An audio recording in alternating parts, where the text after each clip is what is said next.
Hi, I'm Daniel, and today I'll be talking about graffiti in terms of geography and its significance in society with regards to power and place. Graffiti pops up boldly through our cities. It makes statements about our identity, art, empowerment, politics, while simultaneously being associated with destruction, gangs, and crime. Just thinking about my own travels to university this morning, I saw multiple instances of graffiti both on public and private property, being exhibited on both buses, trains, billboards, street signs. The list is really endless. Within hegemonic society, it is considered a subversive act, greeted with both informal and formal punishment. Really, within this issue, there are two arguments, one with negative connotations regarding socio-economical dissonance and being from the shadows of the urban and connected to crime, gangs, and violence. The second, however, is graffiti being a form of creation and is considered part of social agency and the ability of society to rebel.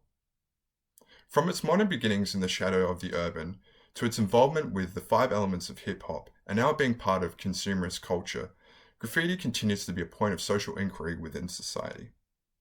In this particular presentation, I will look at the history of graffiti, within a humanistic geographical perspective of graffiti, its implications on space, place, and time, how it creates social conflict in society, differences in legal spaces and illegal spaces of graffiti and its elements.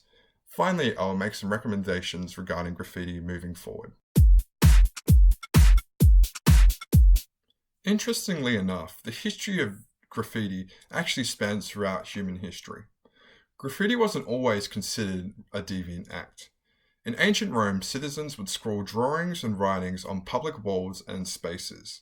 They would be love poems, political slogans, and even messages championing their favorite gladiators to battle.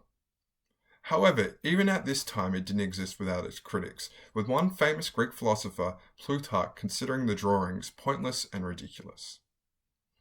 The negative connotations that come with today's graffiti didn't really emerge until the 5th century, where a group of barbarians pillaged and burned through Rome. These barbarians were called the Vandals. It wasn't until the French Revolution that the term vandalism was established as a result of the defacement of art within the French Revolution. As these markings became associated with rebellion and upheaval, it was assigned its vandalism label by society. This spawned the underground nature of graffiti as its creators wished to avoid retribution by society.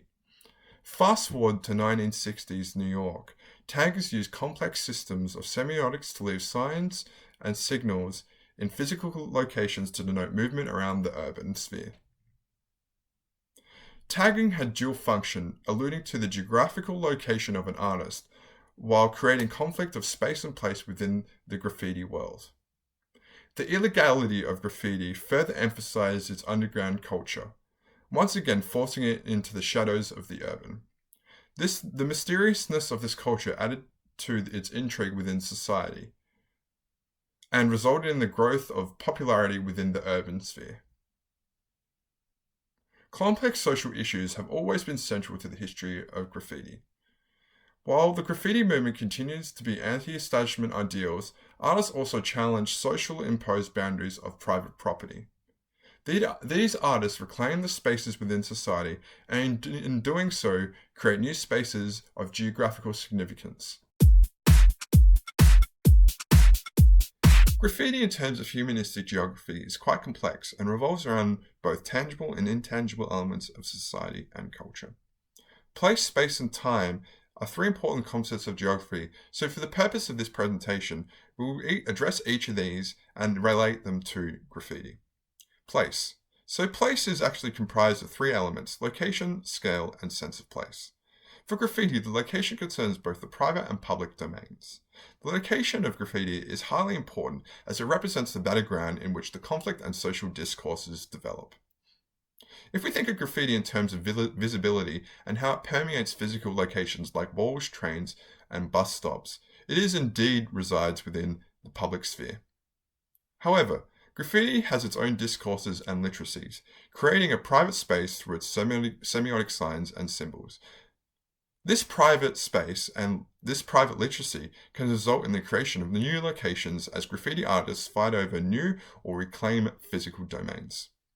Space is a little bit more complex. Essentially, the meaning of space is derived from the social and cultural elements both within and external to the space. Graffiti by nature disrupts the public sphere, upsetting the illusion of power and control in urban environments. Classically considered the subversive work of youth, graffiti contrasts the hegemonic ideas of society which control private and public spaces. As a result, the various forms of graffiti interrupt the urban by displaying meaning in private spaces, unintended and undesired as a communication medium. Graffiti also represents art, culture, and creates conflict for the people happy within the social constraints and boundaries of society by inducing moral panic and invoking ideologies of out-of-place youth, crime, and gangs. Graffiti as a space challenges the social notion of what constitutes private and public, between the freedom of expression, the rights of individuals and citizens, and between art and crime. Time, on the other hand, in geography denotes the study of people in society and how they share and compete with time and space within society. Analyzing this in terms of graffiti, we can discuss the way in which graffiti artists spend their time and which ways they choose to do so. This concept really boils down to the decision to abide by the laws and seek commercial spaces to conduct art, or rebel against the system and in doing so fight conformity and capture the true meaning of graffiti as a rebellious, political, and illegal creation. Through literature and conducting this project, it has come to my attention that the decision is of great importance, as often this results from the societal confrontations of society and authoritarian forces, which in society act as the agents of social constraint and embodiment of boundaries. With regards to social conflict, and as previously discussed, graffiti has two main points of view: citizens for or against the creative medium of graffiti. In Western hegemonic societies like Australia, laws and regulations are created to produce social constraints and boundaries to facilitate safety and security. In terms of geography, conflict in these places, spaces, and time pertain to the confrontation of social, public, and authoritarian forces. Graffiti, whether you personally consider it art or a nuisance, crosses these hegemonic boundaries in rebellion, resulting in contempt and fear from the people sharing these particular spaces. In Australia, graffiti is met with punishment, both formally and informally, with the fines and incarceration being negative reinforcement of its unsolicited nature. Another point to consider is the cost of society, wherein the taxpayer is forced to shoulder the financial burden of cleaning up graffiti in public spaces and infrastructure. This illegality is further complicated by the modern adoption of graffiti culture by capitalism. This economic and cultural change has plucked graffiti from its urban roots and adapted it by wider society in pursuit of monetary gain. Once a world shrouded in shadow and darkness, graffiti artists' galleries thrust the ritual of graffiti into the spotlight.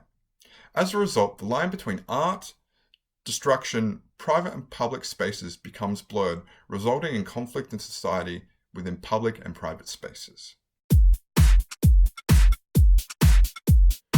Throughout the course of this presentation, I went on multiple trips to the CBD and to suburban areas where graffiti was presented. This was all in an effort to see if there were any real geographical significance between illegal and legal graffiti and the types of graffiti that were utilized. While conducting this research, I really didn't see any definitive areas of differentiation between space and place, apart from the real elements that actually comprise these particular spaces. For example, like the elements of social and community within an art gallery as opposed to the city street. What I did, however, notice is that the types of graffiti utilized were quite different. Predominantly in the private spaces, they were utilized scratching marks or paint or tags to notify a particular grouping of graffiti artists or individuals. In a more privatized area, and also in the public sphere, the work for graffiti artists who were actually paid and were done on a professional level are much more clear and concise. Their wording and or advertising was done so in a way like most other wording and advertising, using big block lettering to advertise and or display a particular product. The social connotations of its economic discourse are also quite important to note. As graffiti becomes more popular and more mainstream, so too does the revenue it creates, creating further issues within graffiti. At this stage of the presentation, and as we draw to a close, I'd like to make a few recommendations with regards to how to move forward with graffiti. It's important to note that not all graffiti is written by alienated teenagers, and not all vandalism constitutes willful damage. Graffiti and vandalism are complex, multifaceted problems requiring a range of responses and solutions. One solution could be opportunity reduction. Throughout my own literature review, I found out that only 1/4 of vandalism is premeditated. One way to stop this opportunistic elements of graffiti is through opportunity reduction. Through utilizing materials that are scratch resistant and mark resistant, improving lighting for better design, security patrols, restrictions on the sale of spray paint, and even community and electronic surveillance, the government can reduce the opportunity of vandalism and graffiti and stop the amount of cost to the taxpayer regarding its cleanup. Another recommendation that I have is what is called defensible space. In 1972, Oscar Newman proposed the theory of defensible space. Newman found that crime rates in high-rise buildings where hallways, lifts, lobbies, and fire escapes were isolated from public scrutiny, there was a higher chance of crime. Through better city planning, areas could be under surveillance at least by some residents at all times. It's important to also note that Newman's approach to crime, violence, and vandalism was always situational. He stressed the role that architecture and design could play. Other academics saw design measures as only one component of crime reduction in a larger program, in which there would also be better policing, improved relationship between the police and the community. In conclusion, with the large amount of social, cultural, and contextual elements contributing to the conflict caused by graffiti, it's fair to say that this is a very complex issue. Further added to this is the stigma it receives from a large portion of society and the profit it is made from its consumerization. Personally, I consider graffiti an art form that is wrongfully vilified in particular settings and praised in others, making its legitimacy and its boundaries unclear. However, as we analyze this regards to place and geography as a work, there is still the continuing battle between the private and public spheres and issues and conflict within society and the people within it.